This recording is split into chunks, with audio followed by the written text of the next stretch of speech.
కరంగా నువ్వు మార్చుమని ప్రార్థన చేస్తూ ఉంటున్నాం. మహోన్నతుడా మీకు వందనాలు ప్రభా. స్తుతి పాటలో మీ కృపను అనుగ్రహించండి ప్రభువా. అదేవిధంగా నా తండ్రి ప్రభా స్తుతి ఆరాధనలో మీ కృపను అనుగ్రహించండి ప్రభువా. ప్రాముఖ్యంగా నా తండ్రి ప్రభా మీ బిడ్డ నిలబెట్టుకున్న నా తండ్రి ప్రభా అమూల్యమైన ప్రభా జీవం కలిగిన నా తండ్రి శక్తివంతమైన మీ మాటలు నా తండ్రి ప్రభా మేము వినడానికి సిద్ధపడుతూ ఉంటుండగా మీ దాసుని ప్రభా మదిలో ఉంచిన తండ్రి ప్రభా తన నోట నుండి మీరు మాట్లాడమని మీ అధికమైన జ్ఞానం అనుగ్రహించమని సహాయం దయచేయమని ప్రార్థన చేస్తూ ఉంటున్నాం. మా జీవితాలకు ఎంతో ఉపయోగకరంగా నా తండ్రి ప్రభా మేము నేర్చుకునే విధంగా నా తండ్రి ఇంకనూ ప్రభా ఎంతో మీ గురించి ప్రభా మేము తెలుసుకునే విధంగా నా తండ్రి ప్రభా మమ్మలను ప్రభా ఉత్తేజపరచమని నడిపించమని ప్రార్థన చేస్తూ ఉంటున్నాను. ఆ విధంగా నా దేవా నా రక్షక మీకు వందనాలు స్తోత్రాలు. ఈ బైబిల్ స్టడీని అంతటిని ప్రభావ మీరు దీవించండి ఆస్వాదించండి ప్రభువా. మీరు బలపరచమని ప్రార్థన చేస్తూ ఉంటున్నాను. కూడి వచ్చిన మమ్మల్ని అందరినీ కృపలాస్తాలకు అప్పేపుకుంటున్నా తండ్రి ప్రభువా.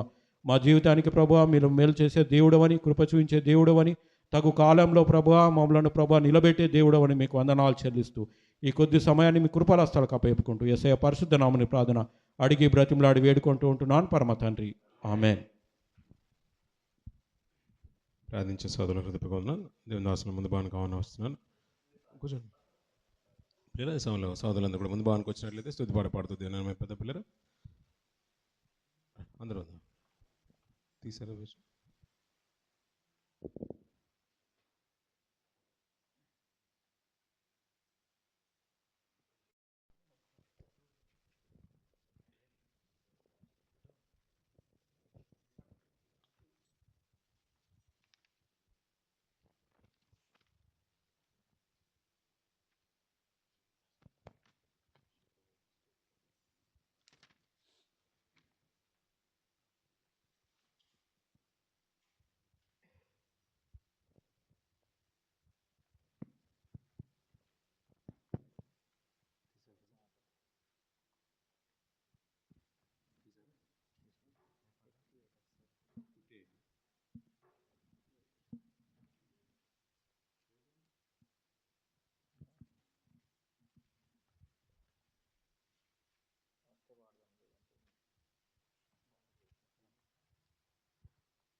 గొప్ప దేవుడవని శక్తి సంపన్నుడని గలమెత్తి నిన్ను నేను గానమాడేదన్.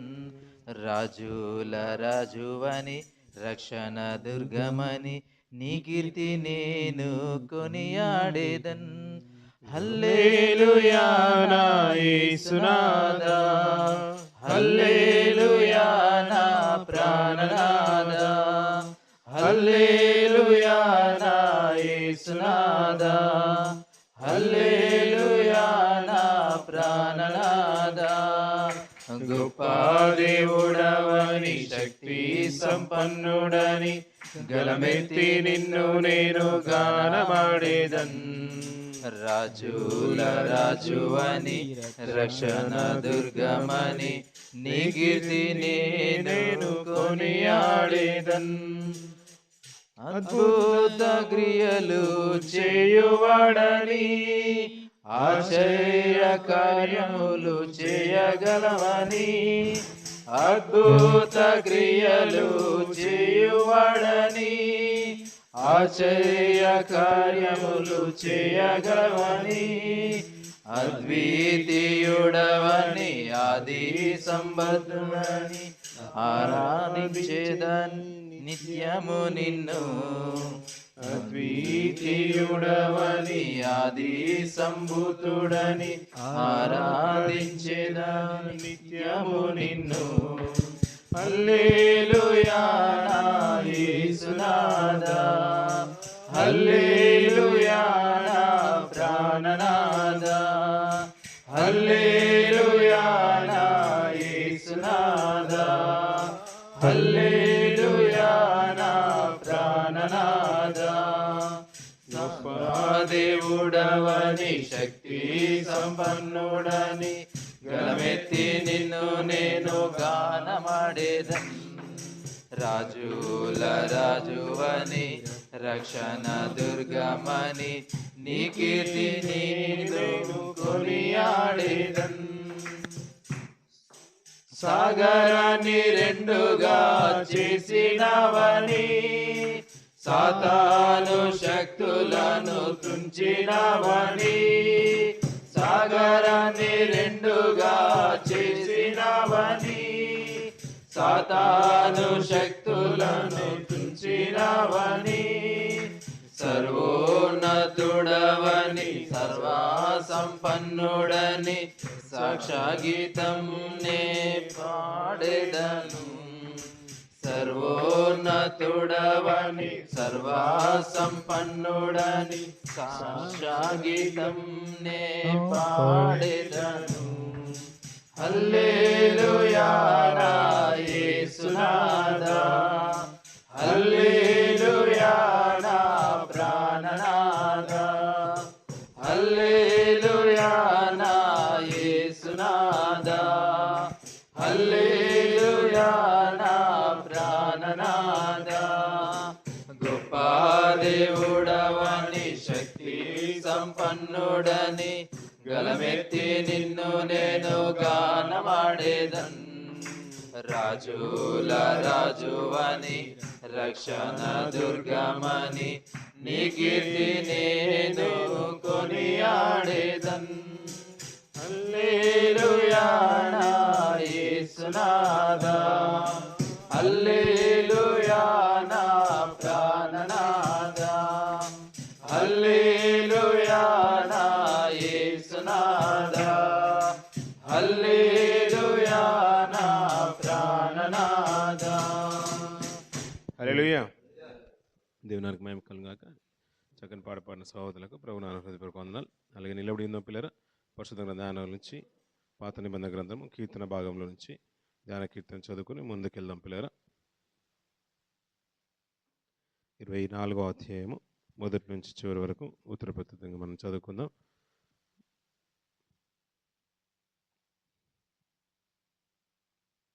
మొదలైన సోదరులు భాస్కర్ వచ్చి చదివి సాయం చేస్తాడు. ఉత్తర ప్రత్యుత్తరంగా 24వ అధ్యాయము మొదటి నుంచి చివరి వరకు.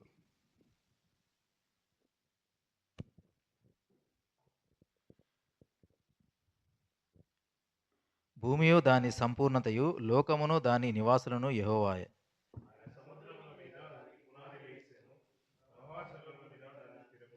యెహోవా పర్వతమునకు ఎక్కదగిన వాడెవడు?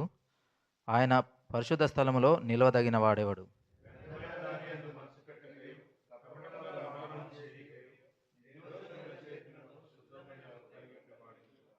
వాడు యెహోవా వలన ఆశీర్వాదమునందును తన రక్షకుడైన దేవుని వలన నీతిమత్వమునందును.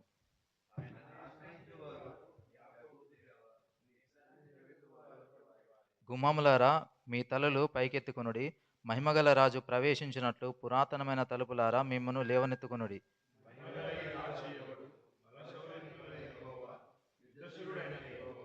గుమ్మములారా మీ తలలు పైకెత్తుకొనుడి, పురాతనమైన తలుపులారా మహిమగల రాజు ప్రవేశించినట్లు మిమ్మును లేవనెత్తుకొనుడి. ఈ రాజు ఎవడు? సైన్యములకు అధిపతి యెహోవాయే, ఆయనే ఈ మహిమగల రాజు. చదువున వాక్యము మన దేవుడు మన మేలు నిమిత్తం దీవించి ఆశీర్వదించినాడు. ఆమె చదివి అనుసరించిన సహోదరులకు ప్రభునామ హృదయపూర్వక వందనాలు. పిల్లలు అలాగే నిలబడి ఉందాం పిల్లల. స్తుతిగానంలోకి వెళ్దాం. కార్యక్రమంలో ముందు వాహనానికి వెళ్తున్నాం కదా అని మన మధ్యలో సహోదరులు విష్ణు వచ్చి ముందు వాహన స్తుతిగానంగా నడిపిస్తాడు. వారితో పాటు మనం అందరూ కూడా ఏకీభవిద్దాం పిల్లల.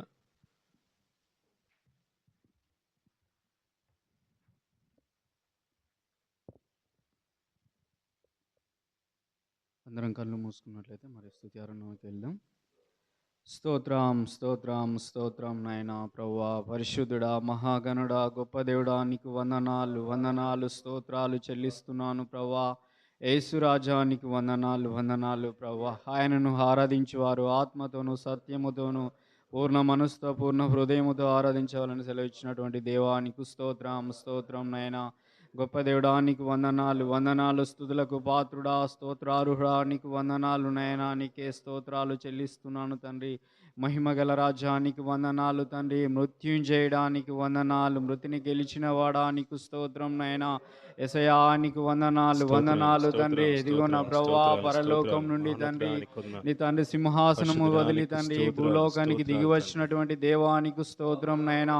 యేసు రాజానికి వందనాలు వందనాలు ప్రభువా. నశించిపోచున్న నన్నును మమ్మును వెతికి రక్షించుట కొరకు నాయన ఈ లోకానికి వచ్చిన దేవానికి వందనాలు వందనాలు నాయనా.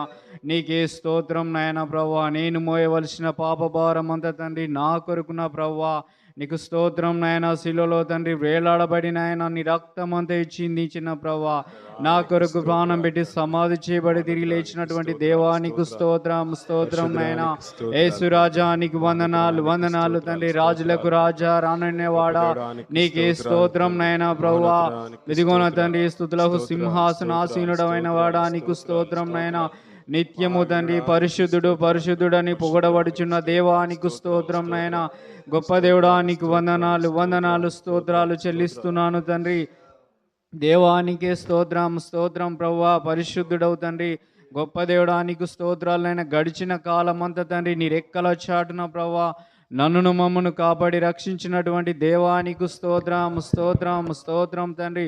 యేసు రాజానికి వందనాలు ప్రభువా. ఇటు దినమున ప్రభువా నిన్ను స్తుతించడానికి నాయన ఆరాధించడానికి తండ్రి నీవిచ్చినటువంటి నాయన గొప్ప ధన్యతను కృపను బట్టి నాయన నీకు వందనాలు వందనాలు స్తోత్రాలు చెల్లిస్తున్నాను తండ్రి. ఇదిగో రాజ్యానికి వందనాలు ప్రభువా. పరలోకమందు ప్రభువా నిత్యము తండ్రి పరిశుద్ధుడు పరిశుద్ధుడని పొగడబడుచున్న దేవానికి స్తోత్రం నాయన. గొప్ప దేవుడానికి వందనాలు వందనాలు స్తోత్రాలు చెల్లిస్తున్నాను తండ్రి. వాక్యమైన దేవానికి వందనాలు స్తోత్రాలు నాయన. యేసు రాజానికి వందనాలు వందనాలు స్తోత్రాలు చెల్లిస్తున్నాను తండ్రి. పరిశుద్ధుడా ఇగోన ప్రభువా నీకు స్తోత్రం. ఇంతకాలం వరకు తండ్రి మేము జీవించున్నాం అంటే ప్రభు అది కేవలము తండ్రి అది నీ కృపయే ఉన్నది తండ్రి. నీకు స్తోత్రం నాయన. రాజ్యానికి వందనాలు ప్రభు. మా పట్ల తండ్రి నీవు చేసినటువంటి మేలులు అద్భుతాలు అన్నిటిని బట్టి నాయన నీకు వందనాలు స్తోత్రాలు చెల్లిస్తున్నాను ప్రభా. ఇదిగో రాజ్యానికి వందనాలు ప్రభా. ఏమిచ్చిన ప్రభా నీ రుణం తీర్చుకోలేము తండ్రి. నీకు స్తోత్రం నాయన. రుణస్తును కొంచెం తండ్రి నా స్తుతి ఆరాధన ప్రభా నీకే సమర్పించుకొంచున్నాను తండ్రి. ఆమేన్ ఆమేన్. నిన్నే ప్రేమింతును నిన్నే ప్రేమింతును నిన్నే ప్రేమింతును నే వెనుదిరుగా నీ సన్నిధిలో మోకరించి నీ మార్గములో సాగేదా నిరసించక సాగేదా నే వెనుదిరుగా నీ సన్నిధిలో మోకరించి నీ మార్గములో సాగేదా నిరసించక సాగేదా నే వెనుదిరుగా నిన్నే ఆరాధింతును నిన్నే ఆరాధింతును యేసు నిన్నే ఆరాధింతును నే వెనుదిరుగా నీ సన్నిధిలో మోకరించి నీ మార్గములో సాగేదా నిరసించక సాగేదా నే వెనుదిరుగా నీ సన్నిధిలో మోకరించి నీ మార్గములో సాగేదా నిరసించక సాగేదా నే వెనుదిరుగా నిన్నే ధ్యానింతును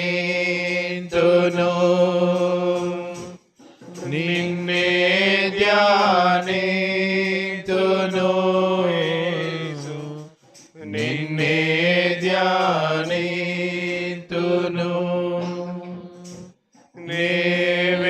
నేవెనుదిరుగా నీ సన్నిధిలో మోకరించి నీ మార్గములో సాగేదా నిరసించక సాగేదా నేనుదిరుగా నీ సన్నిధిలో మోకరించి నీ మార్గములో సాగేదా నిరసించక సాగేదా నీవెనుదిరుగా నిన్నే ప్రార్థింతును నిన్నే ప్రార్థింతును యేసు నిన్నే ప్రార్థింతును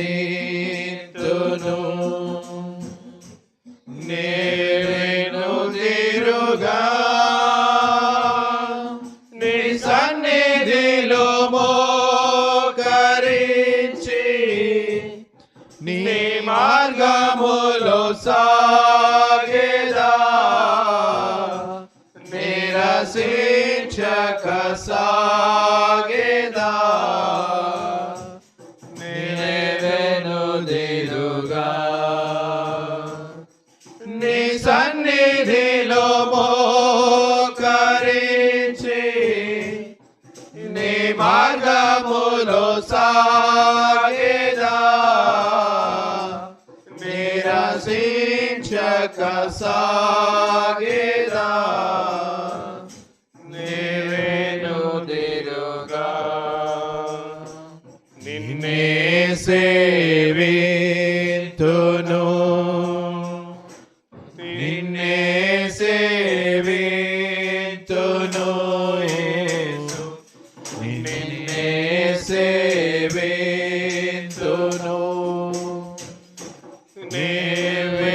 నీవెనుదిరుగా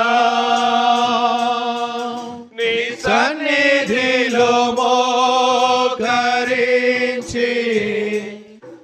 నీ మార్గములో సాగేదా నిరసించక సాగేదా నీవెనుదిరుగా నీ సన్నిధిలో మోకరించి నీ మార్గములో సాగేదా నిరసించక సాగేదా నీవెనుదిరుగా నీవెనుదిరుగా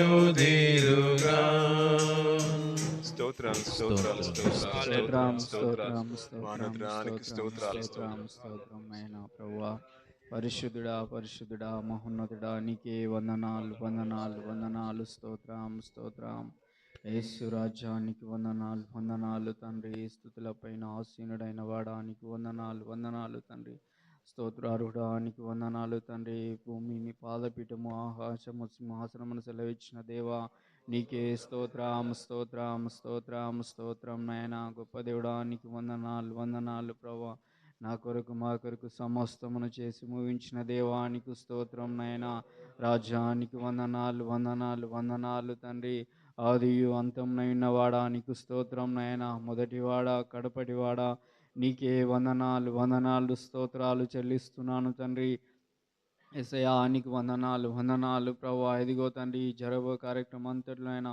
నీ కృప నుంచి తోడు సహాయమును దయచేయమని మీరే ఘనత మహిమ ప్రభావాలు పొందమని యేసు నామములో ప్రార్థించి అడిగి వేడుకొంచున్నాను తండ్రి ఆమేన్.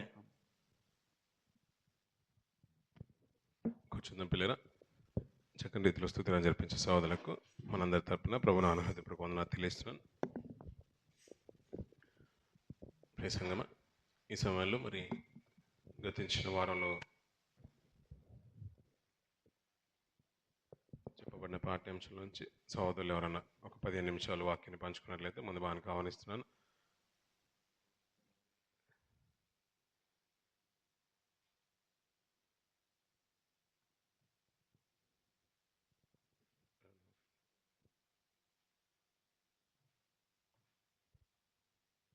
పిల్లరా, ప్రార్థించుకుని వాక్యదానంలోకి వెళ్దాం.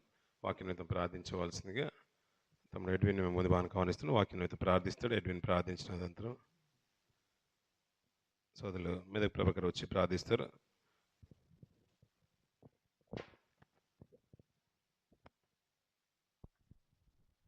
ప్రార్థించుకుందాం.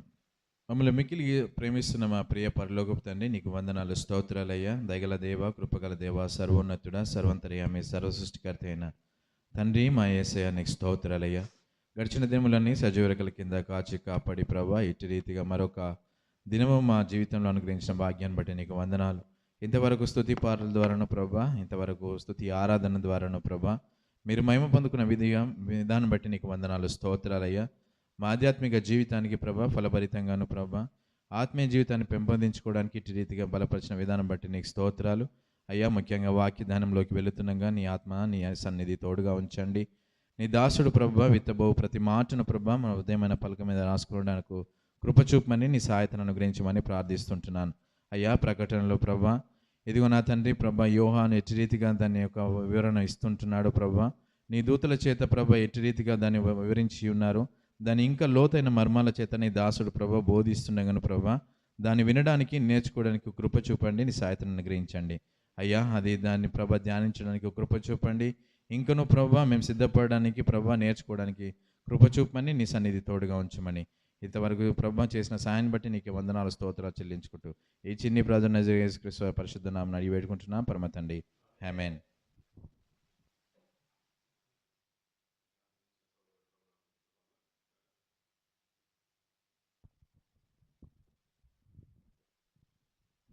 వాక్యదానంలోకి వెళ్దాం పిల్లలు. మరి కొద్దిపాటి సమయాన్ని పరిశుద్ధ గ్రంథం నుంచి కొన్ని మాటలు మనం ధ్యానం చేద్దాం. ప్రకటన గ్రంథంలో నుంచి, ప్రకటన గ్రంథము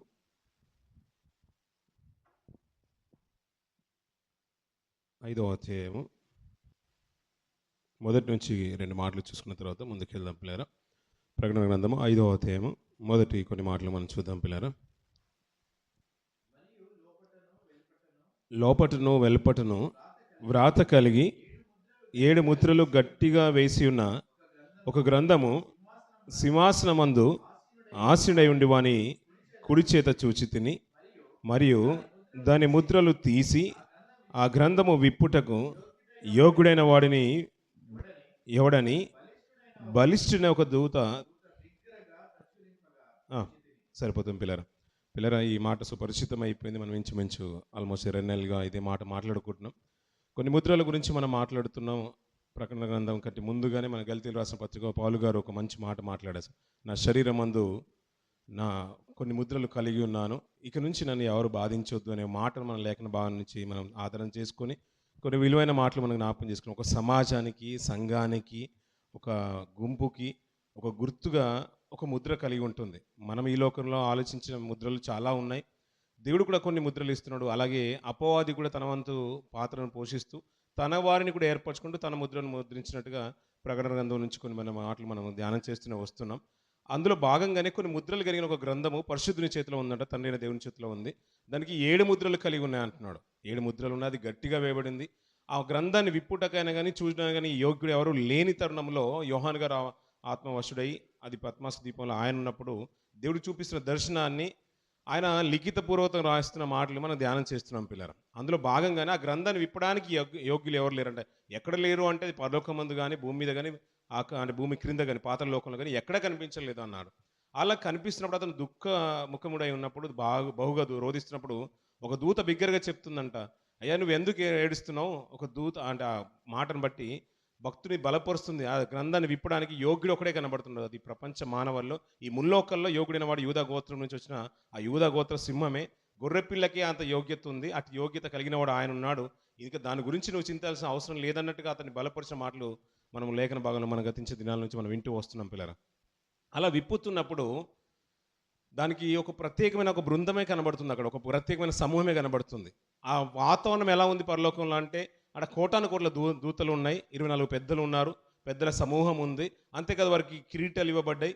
అలాగే దానితో పాటు 4 చీవులు ప్రత్యేకమైన స్థానాన్ని సంపాదించుకునే ఆ తరుణంలో. మొట్టమొదటి చీవి అక్కడ మాట్లాడుతున్న మాట అంటే సింహము వంటిది అన్నాడు. రెండవ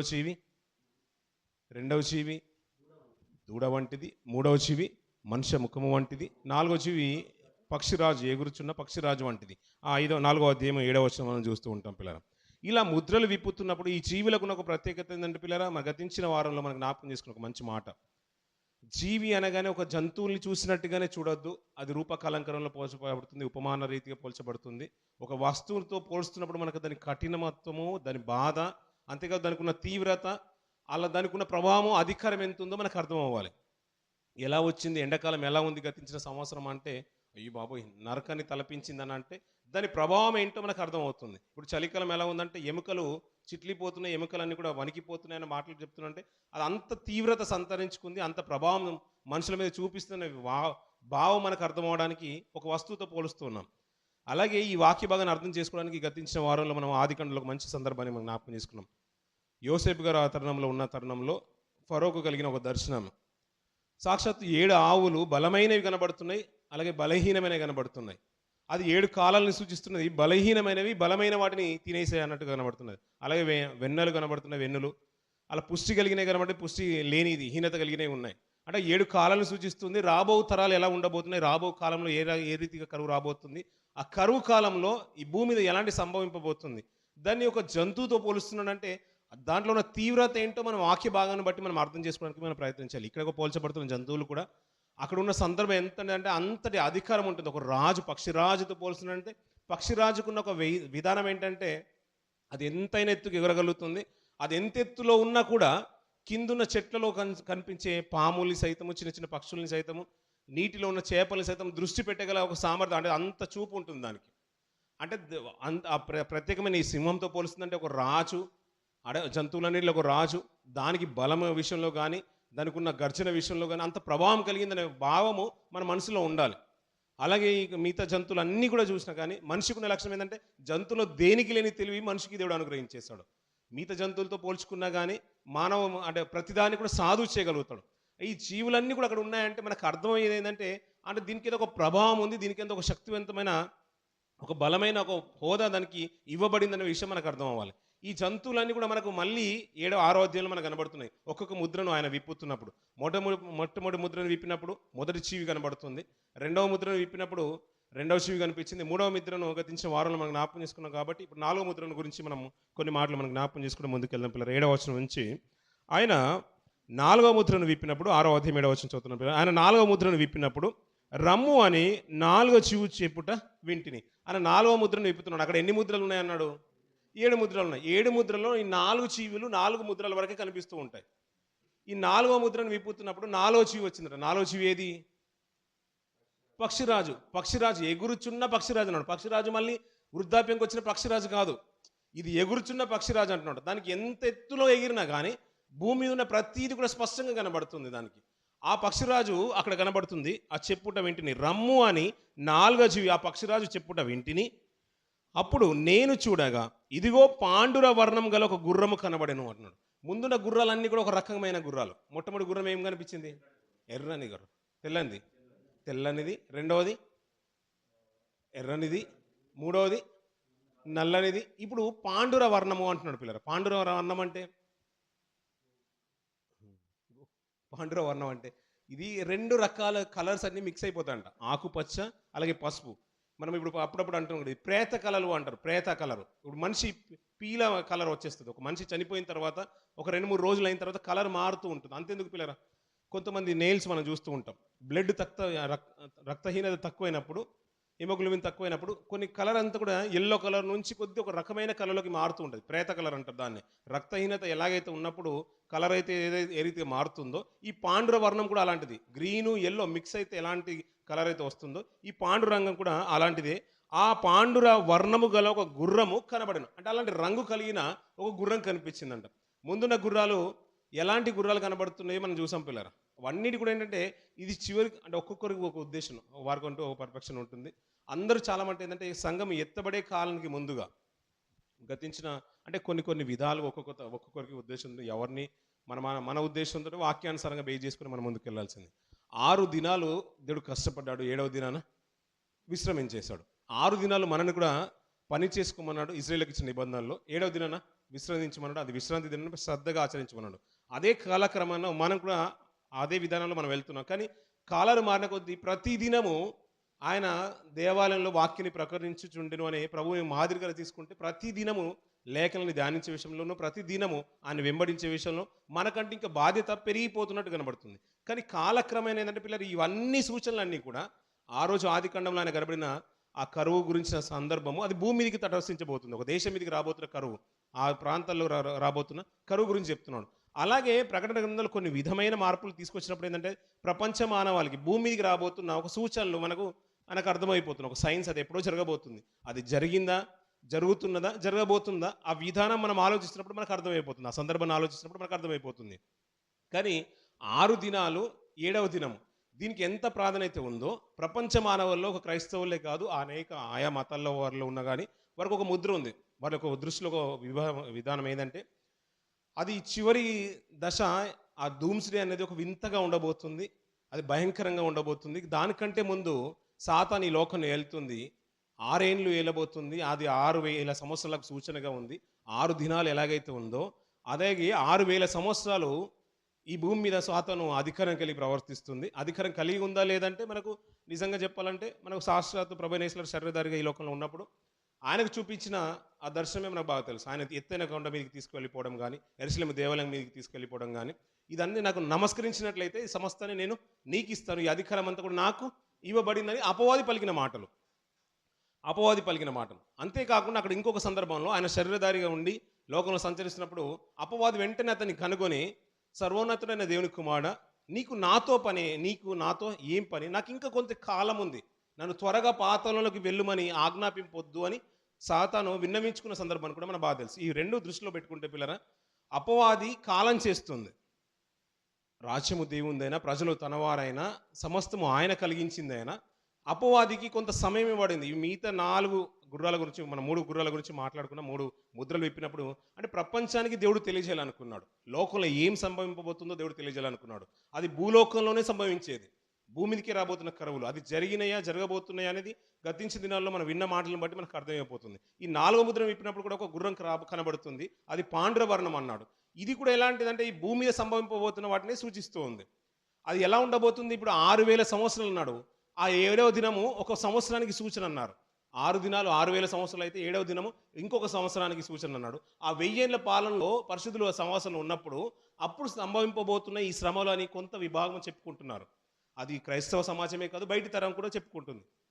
అన్ని మతాల వారు కూడా అలాగే ఆలోచిస్తున్నారు. ఒక సంవత్సరం అంతా కూడా ఒక ఫెస్టివల్ సిటీ అలాగా అందరు కూడా దేవుని కొరకు బ్రతికేవారు, నమ్మకంగా బ్రతికేవారు, యథార్థమైన జీవితాన్ని కలిగిన వారికి ఒక ఫీస్ట్ ఉంటుంది. అదంతా కూడా ఒక వాతావరణం కూడా ఒక ఫెస్టివల్ రోజు ఎలాగైతే ఉంటుందో అది పరిశుద్ధులందరికీ అలా ఉండబోతుందని ఒక విధానమైన తీర్మానం ప్రపంచ మానవుల్లో ఉండిపోయింది. ఇలాగే అది అప్పుడే జరగబోతుందంటే పిల్లరా, మిగతా ముద్రలు మనం ఆలోచిస్తున్నప్పుడు ఏంటంటే లోకంలో మోసం ఎప్పుడు వచ్చిందంటే అది తర్వాత రాబోతుందని చెప్పడానికి లేదు. ఎందుకంటే మోసం ఎప్పటి నుంచి ఆది నుంచి జరుగుతూనే ఉంది. అది అవ్వను మోసపరిచిన సందర్భాన్ని కూడా జ్ఞాపకం చేసుకుంటే ఆ రోజు మొదలుకొని కయ్యన్ని కూడా మోసం చేసింది. అది ఎందుకంటే తమ్ముని చంపేలా ప్రేరేపించింది. అలా ఆది నుంచి మనం మూలాలన్నీ కూడా ఆలోచిస్తూ ఉంటే ఆయన మోసం ఎప్పటి నుంచి జరుగుతుందో అది బిగినింగ్ నుంచి అది ప్రారంభించేసింది. అది జరగబోతుందని చెప్పడానికి కూడా లేదు పిల్లరా. ఎందుకంటే అది జరిగిన కాలాన్ని సూచిస్తుంది. ఈ రోజుల్లో జరుగుతున్నంత మోసము గతించిన సంవత్సరాల్లో జరగలేదు పిల్లరా. ప్రపంచంలో జరుగుతున్న విధానం అంటే అలా మనం ఆలోచిస్తూ ఉంటే తర్వాత జరగబోతుంది, తర్వాత కూడా జరుగుతున్నాయి, కానీ జరగబోతున్నాయి. అవన్నీ కూడా ముందుగానే దేవుడు తెలియజేస్తున్నాడు. అది ఇప్పుడే జరుగుతుంది కానీ కాదు, అది ముందు జరిగిన కాలాన్ని కూడా సూచిస్తూ ఉంది, జరుగుతున్న కాలాన్ని సూచిస్తుంది, జరగబోతున్న వాటిని కూడా సూచిస్తుంది. ఈ 4వ ముద్రలో ప్రత్యేకమైన విభాగాన్ని తెలియజేస్తున్న భక్తుడు చూడని పిల్లరా, ఒక గుర్రం కనబడెను, దాని మీద కూర్చుండవాని పేరు మృత్యువు అంటున్నాడు పిల్లరా. ఇక్కడ పర్టికులర్గా ఇంకొక ఐటమ్ ఏంటంటే యాడ్ అయిపోయింది. ఏంటంటే మనం అక్కడ విల్లు పట్టుకున్నవాని చూసాము, త్రాసు పట్టుకున్నవాని చూసాము. ఇక్కడ ఏంటంటే పాండ్రవర్ణంలో ఇక్కడ గుర్రం మీద కూర్చున్నవాడంట ఆ పేరే మృత్యు అంటున్నాడు. పేరు మృత్యు అంటున్నాడు. ఇది అంత్యక్రీస్తుకు సంబంధించింది, ధర్మ విరోధమైన సంబంధించిన క్రియలు చేస్తున్నప్పుడు అది ముందు నుంచే జరుగుతుంది. ఎందుకంటే సాక్షాత్తు ప్రభువే చెప్పేశాడు, అనేకులు తామే క్రీస్తని నా పేరిట వస్తానన్నారు. తామే క్రీస్తు అంటారు. ఇక నేను దేవుని భక్తుని, దేవుని సేవకుని అని కాదంట, నేను ఒక మంచి వాడిని అని చెప్పుకోవడం కాదంట, నేను సాక్షాత్తు ప్రభువునే చెప్పుకునే ఒక సమాజం రాబోతుంది అని అన్నాడు. అది ఆ మాట కూడా మనకు జ్ఞాపకం చేసుకున్న పిల్లలు. మత్తయి సువార్త 24వ అధ్యాయం చూడండి పిల్లలు. మళ్ళీ ఇక్కడికి వచ్చేద్దాం. 24వ అధ్యాయం 5వ వచనం చూడండి పిల్లరా. అనేకులు నా పేరిట వచ్చి నేనే క్రీస్తునని. ఇప్పుడు ఒక్కరు కాదంట వచ్చేది, ఒక్కరినే వస్తారు. ఒకటే క్రీస్తుని అంటారు. ఒక తరానికి, ఒక 100 సంవత్సరాలకు, లేదు ఒక 1000 సంవత్సరాలకు ఒకరు వస్తారు. ఆయన వెళ్ళిపోయినా ఇప్పుడు 2000 సంవత్సరాలు అయిపోతుంది కదా పిల్లలు. ఆయన గడిచిపోయిన తర్వాత ఒక 2000 సంవత్సరాలు అవుతుంది, ఇద్దరు వచ్చారని కాదంట, అనేకులు వస్తారంట. నేనే ప్రభు అని చెప్పుకుంటారంట, నేనే క్రీస్తుని అని చెప్పుకుంటారంట. ఇప్పుడు అలా మనకు తెలిసినవి చాలామంది ఉన్నారు, మనకు తెలిసిన వారు చాలామంది ఉన్నారు. బ్రెన్హామ్ గారు ఉన్నారు, వారిని వాళ్ళ భక్తులందరూ కూడా అదే ఉన్నారంటే ఆయనే క్రీస్తుని అనుకుంటారు. ఇప్పుడు చాలామంది అలా కనిపించేవారు మనకు చాలా ఎక్కువగా కనబడుతూ ఉంటారు. అలా క్రీస్తును తామే అనుకుంటారు. ఈ ధర్మ విధమైన క్రియలు జరుగుతున్నప్పుడు ఏంటంటే మనకు అర్థమైపోలేదంటే, ఇప్పుడు దేవుడు తన పేరిట అని ఆయన మాట సెలవిచ్చినట్టుగా నా మాటలు గతించిపోవు అన్నాడు. ఆకాశం భూమి అయినా గతించిపోతుంది కానీ నా మాటలు తప్పక జరుగుతాయి. అవి అయ్యా ఇది రెండవ రాకడకు సూచనలు అన్నాడు. అది వెంటనే జరగవు. ఇది ఒక తరము గతించిపోయినా, ఈ తరములో గతించిపోయినా, కానీ ఇవన్నీ కూడా నా రాకడకు సూచనలు అన్నాడు. అయినా నా రాకడ వెంటనే జరగదు అన్నాడు. ఇవన్నీ కూడా మన మనసులో పెట్టుకుంటే ఆదికాండం మొదలుకొని జరిగిన అన్ని సంఘటనలు, ప్రభువైన యేసు వారు వచ్చిన కాలం మొదలుకొని ఆయన చెప్పిన మాటల్లో కూడా జరగబో సంగతులను చూపించేశాడు. పౌలు గారు ప్రకటించిన విధానంలో కూడా అనేకమైన భవిష్యత్తు గురించి మాట్లాడుతూ, రెండవ రాకడ గురించి చెప్తూ, పలువురు నా పేరిట ప్రభు అని చెప్పుకుంటారు. అనేకులు భిన్నమైన సువార్త వైపు తిరిగిపోతూ ఉంటారు. అది దేవాలయంలోనే కూర్చుంటుంది, మనిషిని ఆక్రమించుకుంటుంది. అది సాతాను వెలుగుదూతం వేషం వేసుకుంటుంది. ఇలా పరువుని మోసమిస్తుందని అనేక మంది ప్రవక్తలు చెప్పేశారు. కానీ ప్రకటన గ్రంథానికి ప్రత్యేకత ఎందుకు వెళ్ళిపోయింది? ఇది ఫ్యూచర్ గ్రంథమే అనేది అంటే ఆ ఉన్న శైలి అంతా కూడా ఒక విధమైన శైలి కాబట్టి మనం ఆలోచన అంతా కూడా అది జరగబోతుందనే ఆలోచనకి మేము వెళ్ళిపోతున్నాం. కానీ ఇక్కడ ఒక గుర్రం గురించి చెప్తున్నాడు, 4వ గుర్రం గురించి మాట్లాడుతూ, అది పాండుర వర్ణము కలిగినది, దాని పేరు వాని మీద కూర్చున్న వాని పేరు మృత్యు అంట పిల్లర. మృత్యువుకు అధికారం ఉంది అంటున్నాడు. చాలా మటుకు మనం ఆలోచిస్తూ ఉంటే పిల్లర, పాత నిబంధన గ్రంథంలో కూడా ఎన్నో సందర్భాల్లో మనకు బాగా సుపరిచితమైన మాట యోబు గారి గురించిన మాట, సుపరిచితమైన మాట. అతన్ని బాధించే విషయమే కానీ, శ్రమ పెట్టే విషయంలో కానీ అది ముందున్నట్టుగా కనబడుతూ ఉంటుంది. ఇలా మృత్యు విషయంలో మాట్లాడుతున్న మనుషుల్ని ఏ రీతిగా ప్రేరేపించిందో పాత నిబంధన గ్రంథంలో పాలు తేనెలు ప్రవహించే దేశానికి రావడానికి కొంతకాలం 40 సంవత్సరాలు ఏదైతే కాలాన్ని దేవుడు సూచించాడో ఆ 40 సంవత్సరాల కాలంలో సాతాను ఏ రీతిగా విశ్వాసులు ప్రేరేపించిందో, తన ప్రజల్ని ప్రేరేపించిందో మనకు అంటే సాతానే ప్రేరేపించిందంటే అది మన మనసులో ఉంటే మనకు అది ప్రేరేపించినట్టుగానే మనకు అర్థమవుతూ ఉంటుంది. తన శ్రమలో ఉన్నప్పుడు మొరపెట్టారు, వారిని రక్షించడానికి దేవుడు తన నాయకుని పంపించేశాడు. ఒక సంకల్పం చొప్పున, ఒక ప్రణాళిక చొప్పున మోసను ఎన్నుకున్నాడు. ఈ 40 సంవత్సరాల ఈ జర్నీలో పాలు తెన్నెలు ప్రపంచ దేశానికి వచ్చినప్పుడు ఒక వర్గం అంతా కూడా వేరైపోయి తాను దేవుడు కాదని, యెహోవా దేవుడు కాదని ఒక దూడనే ఏర్పాటు చేసుకొని తాను అంటే వాటికి సాగిలపడి నమస్కరించేంత వరకు వెళ్ళిపోయారు. అంతేకాదు ఇక్కడ ఉండేది మాకు దేవుడు ఎవరో తెలియదు, మోస ఎవరో తెలియదు, ఆయన ఎక్కడికి వెళ్ళాడో తెలియదు. అందుకని మాకంటూ ఒక నాయకుని ఏర్పాటు చేసుకొని మేము తిరిగి ప్రయాణం కొరకు వెళ్ళిపోదామని ఒక నాయకుని కూడా ఏర్పరచుకున్న వరకు కూడా వెళ్ళిపోయారు. ఏ రీతిగా ప్రేరేపిస్తుందంటే ఆ శ్రేష్టమైనది పొందుకోకుండా అపవాది తన ప్రజల్ని సైతము ఏర్పాటు చేసి తిరిగి ప్రయాణం వరకు అంటే ఎక్కడైతే బానిసత్వంలో ఉన్నారో, ఎక్కడైతే నష్టము, ఎక్కడైతే మోసము, ఎక్కడైతే పాపం ఉందో ఆ పాపం వైపు తిరిగి ఇవన్నీ ప్రేరేపించేలా చేసింది. అందుకనే ఆ తరంలో చాలా మంది కూలిపోయారంటారు. అందులో ఆ తరంలో కూలిపోయిన వారిలో 2 మాత్రమే శేషించిన వారు కనబడుతున్నారు. ఎవరెవరు అంటారు? ఎవరు కనిపించారంట? తరంలో చాలా మంది చనిపోయారు, కానీ చనిపోయిన వారు కాకుండా 2 మిగిలారంట. యెహోషువ, కాలేబు కనబడతారు. యెహోషువ తన తరంలో మోసే తర్వాత నాయకత్వ బాధ్యతలు వేస్తుంది. కానీ కాలేబు ఇజ్రాయేలు కాడు, ఇజ్రాయేల్ వ్యక్తిత్వానికి సంబంధించిన కాడు, ఇజ్రాయేలు గోత్రికులకు ఒక్కడు కాదు. అనేకమైన స్వాస్థ్యాలు పొందుకొని అక్కడ నుంచి అనేకమైన జనాంగము బానిసత్వం నుంచి వచ్చేసింది ఇజ్రాయేలుతో పాటు. కాలేబు ఇజ్రాయేలుడు కాడు. ఇజ్రాయేలుడు కాకపోయినా కానీ వ్యక్తిత్వం ఎలా ఉందంటే దేవుని మీద నమ్మితే అంత పటుత్వం కలిగి నమ్మాడు, స్థిరంగా నమ్మాడు. కాబట్టి యెహోషువతో పాటు దేవుడు కాలేబుని కూడా గుర్తించేశాడు. అందుకని మోస కూడా ఏంటంటే అతను ఉన్నతంగా చెప్పాడు, ఎప్పుడు కూడా అతన్ని మీరు ఏదైనా భూభాగాన్ని సంపాదించుకోకపోండి, కానీ కాలేబు కంటే ఒక స్థానం ఇవ్వాల్సిందే నేను వెళ్ళిపోయిన తర్వాత. మరి మిగతా వారు మోస గారు వెళ్ళిపోయిన తర్వాత భూభాగాన్ని చీట్లు వేసి యెహోషువ కాలంలో పంచిపెట్టుకున్నారు. కానీ కాలేబుకి ఏదైతే ఇవ్వాలనో స్వాస్థ్యము మోషే గారు ముందే చెప్పేస్తున్నారు అతనికి హెబ్రోను పరిసర ప్రాంతాలే కాలేబుకి ఇచ్చేయాలి. అంటే ఆయన నమ్మకంగా ఉన్నవారు కొంతమంది శేషంగా మిగిలిపోయారు. అది అన్యజనంగమైన దేవుని ప్రసంగమైన. అలాగే మన ఆత్మీయ జీవితంలో ఈ కానాను ఆత్మీయ యాత్రలో పిల్లరా మనకి ఇచ్చిన రక్షణ పొందుకున్న తర్వాత ఇప్పుడు వెళ్ళబోయే యాత్రలో ఎంతమంది కూలిపోతారు, ఎంతవరకు సాతాను వారిని ప్రేరేపిస్తుంది అనేది చాలా ప్రాధాన్యత తీసుకోగలుగుతుంది. అది తెలియకుండానే మనల్ని ప్రేరేపిస్తుంది. ఆ రోజు అనేకుల్ని ఇట్లా మోసం పరిచినట్టుగా ఇప్పుడు అపవాది ప్రభునేసులు తీసుకెళ్లి కొండ మీద నిలబెట్టేసి యెరూషలేం దేవాలయం మీద నిలబెట్టినట్టుగా ఈ రోజున మనల్ని అలా నిలబెట్టడానికి తీసుకెళ్ళట్లేదు. అది మనకు తెలియకుండానే మనం ప్రేరేపిస్తుంది. ఆ విషయం ప్రపంచ మానవాళికి అర్థమయ్యే స్థితిలోకి వెళ్ళట్లేదు పిల్లరా. అంతెందుకు గతించిన వారంలో మనం జ్ఞాపకం చేసుకున్న ఒక మంచి మాట, ఇజ్రాయేలు పాలు తెన్నులు ప్రపంచ దేశము దేవునికి ఇష్టమైన సామ్రాజ్యము, ఇష్టమైన జనాంగం అనుకున్నాం. ఆ దేశాన్ని చూడడానికి క్రైస్తవ సమాజమే కాదు, అన్యులు సైతము, హైందవ సహోదరులే కాదు, ముస్లింలు కూడా పాలస్తీనా పరిసర ప్రాంతాలు వెళ్ళడానికి ఇష్టపడుతూ ఉంటారు. కానీ అలాంటి ప్రాంతానికి వెళ్లకుండా యుద్ధ వాతావరణం తీసుకుని వచ్చేసింది. ఇవన్నీ కూడా మనుషులను ఎలా రేపిస్తుందంటే అది ప్రేరేపిస్తుంది. అక్కడ ఒక విధమైన ఒక సమాధానం లేకుండా, మంచి సామరస్యతను తీసుకొని రాకుండా, శాంతియుతమైన వాతావరణం నెలకొల్పకుండా యుద్ధ వాతావరణం తీసుకొని వచ్చేసింది. దాన్ని ఎవరు కూడా గుర్తెరగని రీతిగా గాజా పరిసర ప్రాంతాలన్నీ కూడా నేలమట్టం చేసేలా తీసుకొచ్చేసింది. ఎవరిని ప్రేరేపిస్తుంది? అది తన ప్రజలనే ప్రేరేపించేస్తుంది. అది ఎంతగా ప్రేరేపిస్తుంది, ఎంతగా అప్డేట్ అయింది అనేది మనకు మనసులో ఉంటే ఈ ముందున్న మాటలు మనకు అర్థమవుతుంటాయి. పిల్లలు ముందుకెళ్దాం పిల్లలు. అదే ప్రకటన గ్రంథము 6వ అధ్యాయము. పాండుర వర్ణము గల ఒక గుర్రము కనబడను, దాని మీద కూర్చున్న వాని పేరు మృత్యువు, పాతాళ లోకము వానిని వెంబడించెను అంటున్నాడు పిల్లలు. ఆ మృత్యువు అంట మృత్యు వెనకాల ఏముందంట? పాతాళ లోకం అతను వెంబడిస్తుందంట. వెంటనే వారిని హతమార్చే రీతిగా మనుషుల్ని ఏ రీతిగా హతమారుస్తుందో కిందికి చెప్తున్నాను చూడండి పిల్లలు. ఖడ్గం వలనను, కరువు వలనను, మరణం వలనను, భూమిలో ఉండు క్రూర మృగం వలనను, భూనివాసులను చంపుటకు భూమి యొక్క 4వ భాగం పైన అధికారము వానికి ఇవ్వబడెను అంటున్నాడు. ఇప్పుడు మనకి ఈ మాటతో క్లియర్గా అయిపోయింది. ఎందుకంటే ఇది క్రీస్తు గురించిన మాటలు కానే కాదు అని. ఎందుకంటే గ్రంథం విప్పేదే ప్రభువు. అంటే లోకంలో ఈ రీతిగా వానికి అధికారం ఇవ్వబడిందనే విషయం మనకు అర్థం అవ్వడానికి, లోకంలో జరుగుతున్న కరువులు కానీ, కాటకాలు కానీ, విపత్తులు కానీ, యుద్ధ వాతావరణాలు కానీ, మరణాలు కానీ అన్నీ కూడా నేను సంకల్పించినవే కాదు. అందరూ ఆ దృష్టికోణంతోనే ఆలోచించొద్దు. గతించిన దినాల్లో పిల్లరా, అంటే నిన్నటి దినాన ఒక యాక్టర్ని ఒక కత్తితో పొడి చేశారు. ఇప్పుడు దేవుని ప్రేరేపణ కలిగింది కాబట్టి అతను పొడి చేశాడు. ఆయన ప్రేరేపిస్తూ ఉంటాడు ఇలాంటి విషయాలు.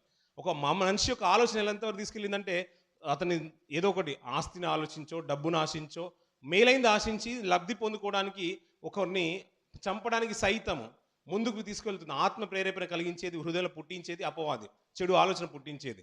ఇలా ప్రపంచంలోని అనేకుల్ని ప్రేరేపిస్తూ ఉంది. అలా ప్రేరేపించినప్పుడు దీనికి ఉన్న ప్రేరేపణ చెప్తున్న మాట ఏంటంటే అది దాని మీద కూర్చున్న వాని పేరు మృత్యువు, వాడిని వెంబడించేది పాతాళ లోకం అంట. వీడు ఎలాగైతే అంటే కరువుల వలన, కాటకాల వలన, యుద్ధ వాతావరణం వలన దేశంలో, ప్రపంచంలో అనేక మరణాలని తీసుకుని వస్తున్నాడు. అది వెంటనే పాతాళం ఏంటంటే వాడి వెనకాలే ఉందంట. వాడు ప్రేరేపించగానే ఒకరిని చంపడము, లేకుంటే యుద్ధం ఒకరిని ప్రేరేపించేసి ఒక బాంబు తీసుకొని వచ్చి ఇజ్రాయెల్ పరిసర ప్రాంతాల్లో ఒకటి వేస్తే చాలు, ఇజ్రాయెల్ ఆటోమేటిక్ ఏంటంటే దానికంటే విస్తారంగా, రెట్టింపు రేట్లుగా పరిసర ప్రాంతాలు అన్నింటి మీద యుద్ధం చేసేసింది. ఒక మీద ఇరాక్ ప్రేరేపించిన, అక్కడ ఉన్న గాజా పరిసర ప్రాంతాల నుంచి ఒక బాంబు వచ్చిన ఆ ఇజ్రాయెల్ మాత్రం ఊరుకోలేదు పిల్లలు. మిగతా ఎన్నో దేశాల మీద, చుట్టుపక్కల సిరియా ప్రాంతమే మొదలుకొని యెమెన్ మొదలుకొని అనేక ప్రాంతాల మీద యుద్ధం చేసేసింది. అది ఎలా ప్రేరేపిస్తుందంటే నువ్వు ఒక్కటి చేస్తే నేను 10 చేస్తానన్నట్టుగా ప్రేరేపించేస్తుంది. పాతాళము వాని వెనకాలే ఉందంట. మృత్యువు వారిని ప్రేరేపిస్తుంది. మృత్యు ప్రేరేపించగానే అలా చంపబడుతున్నారు. పాతాళము గొప్ప ఆశతో వారిని ఆకర్షించుకుంటుందనే మాట మనకు తెలిసింది. అందుకనే అపరిమితంగా పాతాళము నోరు తెరిచి ఉందంట. యెషయా గ్రంథంలో ఒక మంచి మాట చూడండి పిల్లరా. యెషయా గ్రంథము 5వ అధ్యాయము 14వ వచనం చూడండి పిల్లరా. యెషయా గ్రంథము 5వ అధ్యాయం 14వ వచనం. అందుచేతనే పాతాళము గొప్ప ఆశ పెట్టుకొని అపరిమితంగా తన నోరు తెరిచుచున్నది అన్న పిల్లరా. అపరిమితంగా తన నోరు తెరిచి అందరినీ ఆహ్వానించేస్తుందంట పాతాళము. దానికంటూ ఇక మితమైంది లేదు కంట, అంటే సరిపోయింది, ఇది నిండిపోయింది అని లేదు. ఎంతమందినైనా కానీ అది తీసుకుని వచ్చేస్తుంది, అంటే దాన్ని ఆహ్వానించేస్తుంది. వాడిని మనం చూడగానే అది తన దూతల్ని రేకిస్తుంది అనే మాట మాట్లాడుతూ ఉంటాడు. మనం రాగానే అది వస్తున్నారు, నా కోసం వస్తున్నారు, మన లోకానికి వస్తున్నారు, ఇంకిద్దరు వచ్చేస్తున్నారని. ఇలా ప్రపంచ మానవాళ్ళని మృత్యు వైపు తను మళ్ళిస్తూ ఉంది పిల్లరా. ఈ ప్రత్యేకం దాని గురించి మాట్లాడింది. ఆ గుర్రం మీద కూర్చున్న వాని పేరే మృత్యు అన్నాడు. పాతాళము వానికి వెంబడించెను. ఖడ్గము వలనైనను, కరువు వలనైనను, మరణం వలనైనను, భూమిలో ఉండు క్రూర మృగం వలనైనను, భూనివాసులకు చంపుటకు, భూనివాసులను చంపడానికి ఇవన్నీ ఎందుకు వస్తున్నాయి అంటే, కరువులు ఎందుకు వస్తున్నాయి, కాటకాలు ఎందుకు వస్తున్నాయి అంటే ఏదో వేరే దేశంలో ఉండేవాళ్ళు, వేరే లోకంలో ఉన్న వారి కొరకు కాదంట, భూనివాసులను చంపడానికి. మనకు తెలిసిన విషయమే కదా పిల్లలు. ఎన్ని విపత్తులు వచ్చినా పాత నిబంధనలో అంటే మనకు ఆలోచన రావాలి. పాత నిబంధనలో ఇజ్రాయేల్ గురించి ఒక మంచి మాట మాట్లాడుతుంటారు. నా కట్టడాలని కానీ నా ఆజ్ఞలు కానీ అనుసరిస్తేనే మీవరన్నీ కూడా శ్రేష్టమైన జీవితాన్ని అనుభవిస్తూ ఉంటారు. లేని పక్షంలో మీ మీదికి కరువును, కాటకాలని, భీతిని మేము పుట్టిస్తాను, దానివల్ల మీ దేశంలో నష్టం కలుగుతుందని మనం లేవి కాండంలో కానీ ద్వితీయోపదేశ కాండంలో కానీ ఆజ్ఞలు మనం చూస్తూ ఉంటాం. అలాగే యెషయా గారి కాలంలో కానీ, ఇర్మియా గారి కాలంలో కానీ, హెజ్కేల్ గారి కాలంలో కానీ కొన్ని విలువైన మాటలు మనకు జ్ఞాపకం చేసుకుందాం పిల్లలు. ఆ మాట చూసుకుని ముందుకెళ్దాం. ఇర్మియా గ్రంథము 14వ అధ్యాయం, 24వ అధ్యాయం కూడా ఒక మంచి మాట ఉంటాడు. 14వ అధ్యాయంలో చూసుకుని ముందుకెళ్దాం పిల్లలు. ఇర్మియా గ్రంథము 14వ అధ్యాయము 11వ వచనం నుంచి కొన్ని మాటలు మనం చూద్దాం. ఇర్మియా గ్రంథము 14వ అధ్యాయము 11వ వచనం నుంచి. మరియు యెహోవా నాతో ఇట్లనెను, వారికి మేలు కలుగునట్లు ఈ ప్రజల నిమిత్తము ప్రార్థన చేయకుము. వారు ఉపవాసం ఉన్నప్పుడు నేను వారి మొరను వినను. వారు దహన బలినైనను నైవేద్యమునైనను అర్పించినప్పుడు నేను వాటిని అంగీకరింపను. ఖడ్గం వలనను, క్షామం వలనను, తెగుళ్ళ వలనను వారిని నాశనము చేసేదను అంటున్న పిల్లరా. సాక్షాత్తు దేవుడే చెప్తున్నాడు, నేను ఖడ్గాన్ని, కరువును, భీతిని వారికి పుట్టిస్తాను, దానివల్ల నేను ఈ ప్రజలను నాశనం చేస్తానని. ఇది ఎప్పుడంటే ఇశ్రాయేలు గురించి. ఎప్పుడైతే కట్టడల్ని మీరినప్పుడు, కొన్ని తరాల వెనుకకు వెళ్తూ ఉంటే మనకేం అర్థమవుతుందంటే, దేవుని మాటకు లోబడినప్పుడు దేవుడు వారి మీదకి ఉపద్రవాన్ని పంపించిన సందర్భాలు మనకు బాగా తెలుసు. అదే సందర్భాన్ని హెజ్కేల్ గారు కూడా ఒక మంచి మాట మాట్లాడుతుంటారు పిల్లలు. 14వ అధ్యాయము, హెజ్కేల్ గ్రంథము 14వ అధ్యాయము 21వ వచనం నుంచి కొన్ని మాటలు మనం చూద్దాం పిల్లలు. ప్రభువు యెహోవా ఈ మాట సెలవిచ్చుచున్నాడు, మనుషులను, పశువులను నిర్మూలం చేయవలనని నేను ఖడ్గము చేతను, క్షామము చేతను, దుష్ట మృగముల చేతను, తెగులు చేతను ఈ 4 విధముల యెరూషలేము మీద తీర్పు తీర్చిన ఎడల అట్టి వారు ఉండినను వారు దాన్ని రక్షింపలేరు అన్న పిల్లరా. అది ఇశ్రాయేలు గురించి చెప్తున్న మాటలు. ఆ రోజు ఉన్న యూద సమాజం గురించి చెప్తున్న మాటలు. నా కట్టలు కనుక మీరితే వీటన్నిటిని బట్టి నేను మీకు తెగులు రప్పింపబోతున్నాను. దీన్ని బట్టి మరణం నీ వాకిట్లోనే ఉంటుందనే విషయాన్ని ఆ రోజు వారి జీవితంలో నెరవేరింది. అదే వాక్కును తెలియజేస్తున్నాడు. కానీ కాలక్రమేణా పిల్లరా, దేవుడు అదే సమాజం కిందనే అపవాది కొంత అవకాశం ఇచ్చేశాడు.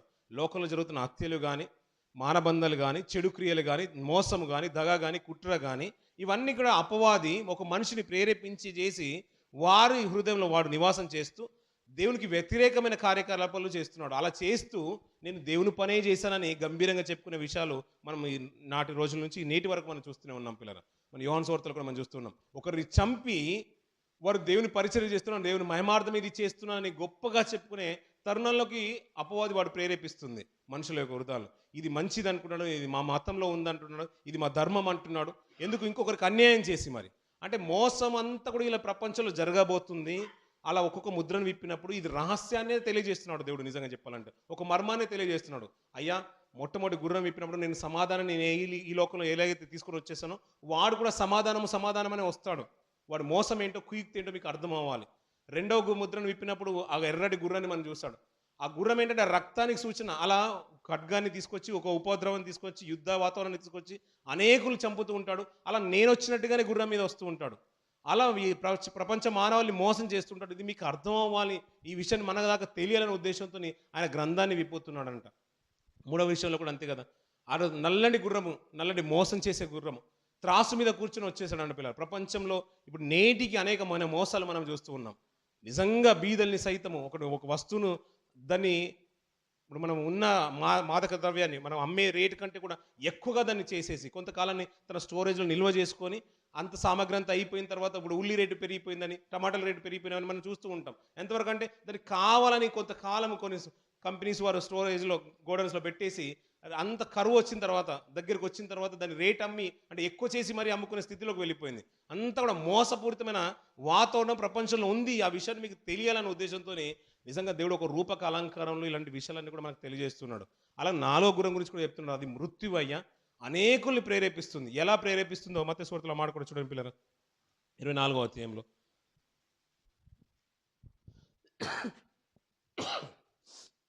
24వ అధ్యాయము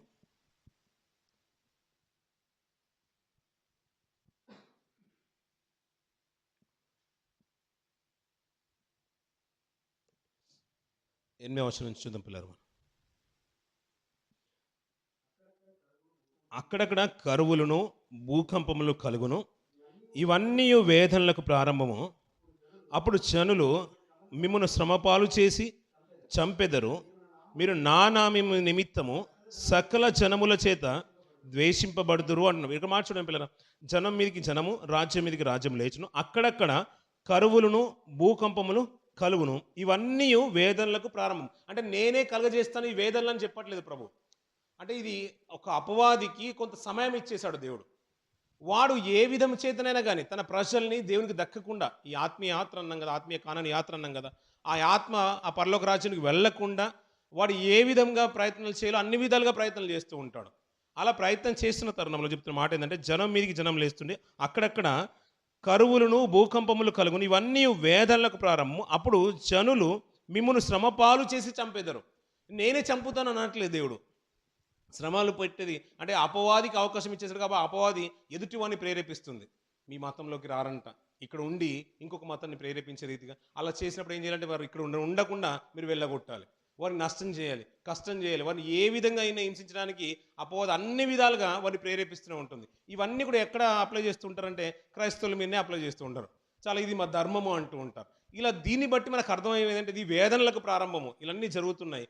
ఇది రెండవ రాకడకు సూచనలు. ప్రభువు చెప్పేశారు కదా, అనేకులు క్రీస్తు అని నా పేరిటే వస్తారు, మిమ్మల్ని మోసపరుస్తూ ఉంటారు.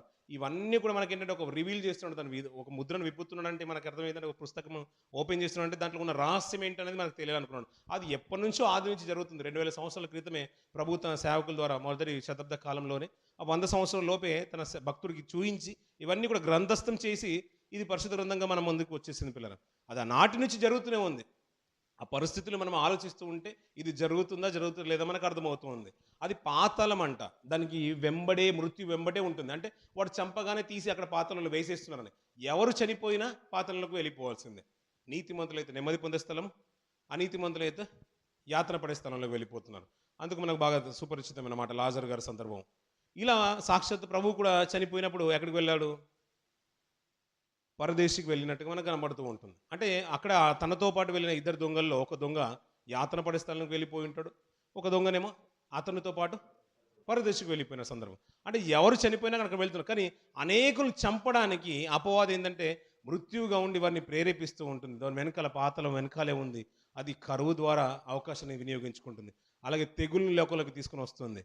అలాగే ఒకరిని ప్రేరేపించేసి ఒక వైరస్ను బయటికి తీసుకుని వచ్చేస్తుంది. ఇవన్నీ దేవుని ఆజ్ఞ లేని జరుగుతుందంటే దేవుడు వాడికి కొంత సమయం ఇచ్చేస్తాడు, అంతే.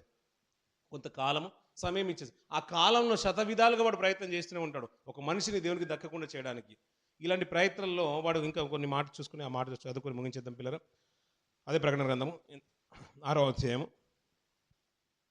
8వ వచనం కింది బాగా చదువుతున్న పిల్లలు. పాతాళ లోకం వారిని వెంబడించిన ఖడ్గం వలనను, కరువు వలనను, మరణం వలనను అంటే తెగులు వలన, భూమిలో ఉండు క్రూర మృగముల వలన, భూనివాసులను చంపుటకు భూమి యొక్క 4వ భాగం పైన అధికారము వానికి ఇవ్వబడెను అంటున్నారు. అంటే ఒక కొంతకాలము కొంత భూమి మీద ఒక భాగం ఎక్కువ మట్టికి మెజారిటీ అంతా కూడా వాడికి అధికారం ఇవ్వబడింది. వాడు ఉన్న ఈ లోకంలో ఉన్నంత కాలం. అందుకనే వాడేంటంటే కాలము దగ్గరికి వచ్చేసింది, నా కాలము సంకుచితం అయిపోయిందన్న విషయం వాడు గుర్తిరిగి కాలము బహు కొంచెమే ఉందనంట వాడు గర్జించి సింహం వల్ల తిరుగుతున్నానంట. అంటే టైం దగ్గరకు వచ్చేసింది. ఇంకా ఎంతమందిని వాడి కుట్ర చేత, వాడి ఆలోచన చేత దేవునికి దక్కకుండా వారు ప్రేరేపించేసి ఇంకొకరు చంపే రీతిగా కానీ, వాడు పాపం వారి హృదయంలో ఏలే రీతిగా కానీ, అనేకులు మోసపరిచే రీతి కానీ వాడు అన్ని ప్రయత్నాలు చేస్తూనే ఉన్నాడు. ఎందుకంటే కొంచెమే టైం ఉంది, దీని తర్వాత నా అంతం రాబోతుందని వాడికి తెలిసింది. అయ్యా ఇది మన అంతం కూడా రాబోతుందనే విషయం మనం కనుక గుర్తెరిగితే నిజంగా దేవునికి ఇంకా అనుసంధానంగా బ్రతకడానికి ఆస్కారం ఉంటుంది. అంతే కదా పిల్లలు. ఇప్పుడు ఖడ్గము, కరువు ఇవన్నీ ఎందుకు వచ్చినట్టు మొదటి ముద్రను విప్పినప్పుడు అక్కడ జరిగిన సందర్భం చూడండి పిల్లలు. అతడు జయించుటకు వెళ్ళాను. అంటే అపవాది అనేకులను చంపడానికి, అనేకులు ప్రేరేపించడానికి, అనేకులు మోసపరచడానికి వాడికి అవకాశం తీసుకుని వెళ్తున్నాడు. అలా మోసపరిచినప్పుడు రెండో ముద్రలో ఒక మంచి మాట మాట్లాడతాడు. మనుషులు ఒకరిని ఒకరు చంపుకున్నట్లు, భూలోకంలో సమాధానం లేకుండా చేయనట్టు ఈ గుర్రం మీద కూర్చునే వానికి అధికారం ఇవ్వబడింది. ఒక ఖడ్గము, పెద్ద ఖడ్గం ఇవ్వబడింది. అంటే ఒక అధికారం ఇవ్వబడింది. దాన్ని బట్టి ఏంటంటే జనుల్ని ప్రేరేపిస్తున్నాడు. అలా ప్రేరేపించినప్పుడు ఒకరి మీద ఒకటి చంపబడుతున్నారు. అందుకనే మృత్యువు ఆటోమేటిక్గా ఇప్పుడు 4వ ముద్రను విప్పినప్పుడు కనబడుతుంది. అయ్యా దీనిలో ప్రేరేపించినప్పుడు చంపబడుతున్నారు. పాతాళులు అనేక మంది పాతాళుల కుప్పగా చేర్చబడుతున్నారు. అందులో వెరుతున్నారు పాతాళం. అందుకనే అపరిమితంగా నోరు తెచ్చింది. దానికంటే అంటే ఎక్కువైపోయారు, భూమి నిండిపోయింది, స్థలము లేదని ఒక అవకాశం ఏం లేదు. అది అపరిమితంగా తెరుచుకుని ఉంది. ఖడ్గం వల్లనూ, కరువు వల్లనూ, మరణం వలన అంటున్నాడు, తెగులు వలన అంటున్నాడు కింద ఒక అంకేసి. తెగులు కూడా ఈ లోకంలో సృష్టించేసి భూమి మీద భూనివాసులను అనేక రీతిగా మోసపరచడానికి వాడు ప్రయత్నం చేశాడు. అందుకని వాడికి పేరు పెట్టిన మాట ధర్మానికి వ్యతిరేకంగా ఉంటాడు కాబట్టి ధర్మ విరోధి అన్నాడు. ఆ మాట చూడండి పిల్లలు, ఆ మాట చూసి ముగించేద్దాం. తెస్సలోనికైలకు రాసిన పత్రిక 2వ రాసిన పత్రిక 2 తెస్సలోనికైలకు రాసిన పత్రిక 2వ అధ్యాయము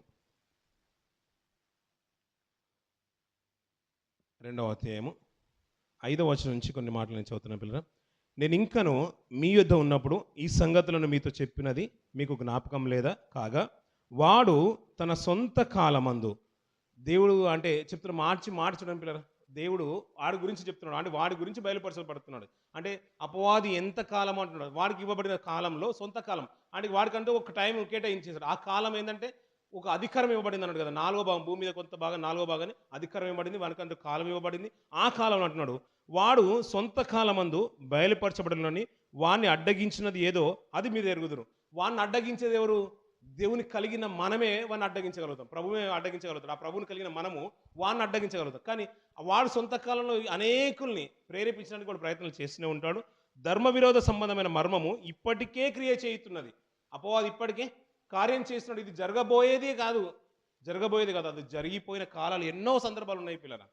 అవన్నీ కూడా మన మనసులో పెట్టుకుంటే అది జరుగుతున్న కాలాన్ని కూడా మనం సూచిస్తూ ఉంది. ఇప్పుడు జరగబోయే కాలాన్ని కూడా మనం సూచిస్తూ, రానున్న కాలంలో కూడా ఇవి విపరీతమైపోతుంది, ఇంకెక్కువ అయిపోతూ ఉంటుంది.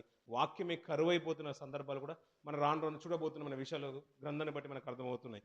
ధర్మ విరోధమైన సంబంధమైన మర్మం ఇప్పటికే క్రియ చేస్తున్నది. కానీ ఇదివరకు అడ్డగించిన వాడు మధ్య నుండి తీసివేయబడే వరకే అడ్డగించును. వాడు ఇది వరకే అంటే ఇది తర్వాత వాడి కాలం తీసివేయబడిన తర్వాత అది దానికి క్రియేట్ చేయడానికి ఆస్కారం లేదు. కాబట్టి వాడు కొంచెమే కాలం అనుకున్నాడు. అందుకని ఆ సొంత కాలంలోనే ఇలాంటి విపరీతంగా చేస్తాడు. అప్పుడు ఆ ధర్మ విరోధి బయలుపరచబడను. ప్రభు అయిన యేసు తన నోటి ఊపిరి చేత వాణ్ణి సంవరించి తన ఆగమ ప్రకాశం చేత నాశనం చేయనున్నాడు. ఆయన రెండో రాకడ కంటే ముందుగానే ఆయన వస్తున్నాడంటే ఆటోమేటిక్గా ఏమైపోతుంది, అది రెప్పపాటున జరిగిపోతూ ఉంటుంది. ఆయన ఆగమం చేతనే నోటి ఊపిరి చేత వాడిని నాశనం చేస్తాడు. మన రాజ్యాన్ని అంటే దేవుని పిల్లల్ని, గొర్రెల్ని మేకలను వేరుపరిచేసి గొర్రెలు తండ్రికి రాజ్యంగా అప్పచెప్తూ ఉంటాడు. ఇది ఆగమంతోనే అన్ని ఒక రెప్పపాటున జరిగిపోతున్న విషయాలన్నీ కూడా మన మనసులో ఉంటే ఇది ధర్మ విరోధమైన క్రియలు జరుగుతున్నాయి. క్రీస్తు విరోధి అంటున్నాడు కదా, అంతే క్రీస్తు అంటున్నాడు. దానికి నేనే క్రీస్తు అని చెప్పుకుంటా. ఇలా అన్నీ కూడా వచ్చేసి తను ఏర్పరచబడిన వారిని సైతము మోసం చేస్తారయ్యా. ఇది ఆల్రెడీ వాడు క్రియ చేయించున్నాడు. రానున్న తరంలో కూడా జరగబోతుంది. ఇది జరుగుతున్నది. వాడు ఎప్పుడో ప్రారంభించేసిన విషయం మనకు అర్థమైపోలే పిల్లలు. రాజులు మొదలుకొని పిల్లలు మనకు ఎన్నో గ్రంథాల్లో మనం చూస్తూ ఉంటే నెబుకద్నెజరు బయలుదేరేశాడు. నేను ఇశ్రాయేలు మీదకి, యూదుల మీదకి నేను చెరను తీసుకుని రాబోతున్నాడు. వాడు బయలుదేరేశాడు. వానికి అధికారం ఇచ్చేశాడు. ఎందుకు? తన ప్రజల్ని చంపడానికి, తన యూదులైన ఇశ్రాయేలుని తన ప్రజల్ని చంపడానికి. అపవాదికి వాడిని ప్రేరేపించే విధానం ఏంటంటే తన ప్రజల్ని చంపడానికి ఒక నెబుకద్నెజరుకు అవకాశం ఇచ్చేశాడు, ఒక రాజుకు అవకాశం ఇచ్చేశాడు, అలాగే ఫరోకు అవకాశం ఇచ్చేశాడు. తన ప్రజల్ని కఠినమైన బానిసత్వంలో తీసుకుని ఆ కఠినమైన స్థితిలో దేవునికి మొర్ర పెట్టే స్థితిని వారికి నేర్పించేశాడు. నెబుకద్నెజరు వచ్చి వీని ఖడ్గం చేత యవనస్తుల్ని అనేకులు వృద్ధుల్ని చంపిన తర్వాత శ్రేష్టమైన వాడిని అంటే తనకు నచ్చిన వాడిని కొంతవారిని తీసుకుని వెళ్ళిపోయాడు. అక్కడ కూడా దేవుని కొరకు బ్రతికే వారిని కొంతమందిని ఏర్పాటు చేసుకున్నాడు దేవుడు. ఇలా కరువు అయినా, ఖడ్గమైన, ఉపద్రవమైన, తెగులైన ఎన్నో విధాలుగా మనుషుల్ని, ప్రపంచ మానవుల్ని వేధిస్తూనే ఉంటుంది. అలా వేధించినా కూడా దేవుని కొరకు బ్రతికే శ్రేష్టమైన ఒక గుంపు ఉంటుంది చూసారా, అదే దేవునికి కావాలనుకున్నాడు పిల్లలు. ఇవన్నీ కూడా క్రియేట్ చేయించినాయి కాబట్టి ఇందులో మేలిమైంది దేవుడు చూడాలనుకుంటున్నాడు పిల్లలు. అలా మేలిమైంది ఏదో ఇది మనం మోసపుచ్చే మాటలు కానీ, లోకంలో జరుగుతున్న పాప క్రియలు కానీ, వాటన్నిటిని మనం చూస్తూ ఉంటే మనకు ఒక మంచి అవగాహనకు రావాల్సింది ఏంటంటే ఈ ధర్మ విరోధమైన క్రియలు జరుగుతున్నాయి కాబట్టి మనము దాన్ని అంటకుండా, ఇందాక చదువుకున్న కీర్తనలో కూడా మంచి మాటలు చూస్తుంటాం కదా పిల్లలు, నిర్దోషమైన చేతులు కలిగి వాటన్నింటిని అంటకుండా పవిత్రులైన కన్యకగా ఒక సంఘం ఎత్తబడే గుంపులో ఉండే రీతిగా మనం కూడా మన ఆత్మీయ జీవితాన్ని కాపాడుకుంటూ దుష్టుడికి ఏమాత్రం కూడా అవకాశం ఇవ్వకుండా, అలా మోసపరిచే జీవితాలు ఈ లోకంలో ఎన్నో ఉన్నాయి. వాడు అపవాది చేత జరుగుతున్న క్రియలు ఇవన్నీ కూడా వాటిని అంటకుండా మన జీవితాన్ని కాపాడుకుంటూ ఆయనకు శ్రేష్టమైన జీవితాన్ని, మన జీవితాన్ని బట్టి ఆయనకు మేలు కలిగే చేసే, అంటే ఆయన ఆనందించే రీతిగా, ఆయనకు మహిమ చేకూర్చే రీతిగా, మనల్ని బట్టి మిమ్ముని బట్టి ఆయన మహిమపరిచే రీతిగా మనం బ్రతకాలని ఎప్పుడో ఎంత క్రీస్తుకు మునిపే మన యందు ఆయన నిరీక్షిస్తున్నాడు. క్రీస్తునందు మన కొరకు ఆయన నిరీక్షిస్తున్నాడు పిల్లలు. ఆయన నిరీక్షణని మనం నిష్ఫలం చేసే రీతి ఉండొద్దు. ఆయన నిరీక్షణకు తగినట్లుగా, ఆయన చూపిన ప్రేమకు తగినట్లుగా, ఆయన ఇచ్చిన మాటలను బట్టి ఆధారం చేసుకొని మన ఆత్మీయ జీవితంలో ఇంకను అభివృద్ధి పొందే స్థితిలోకి మనం వెళ్ళాలని నేను కోరుచున్నాను. ఈ కొద్ది మాటలు దేవుడు దీవించి ఆశ్రయించిన కాక మిగతా మాటలు ముందున్న తరంలో మనం మాట్లాడుకున్న పిల్లలు ఈ కొద్ది మాటలను బట్టి దేవుడు మనల్ని మన ఆత్మీయ జీవితంలో బలపరచును గాక. పిల్లగా ఈ సమయంలో అందరం లేచినట్లయితే కొన్ని ప్రకటనలు పిల్లరా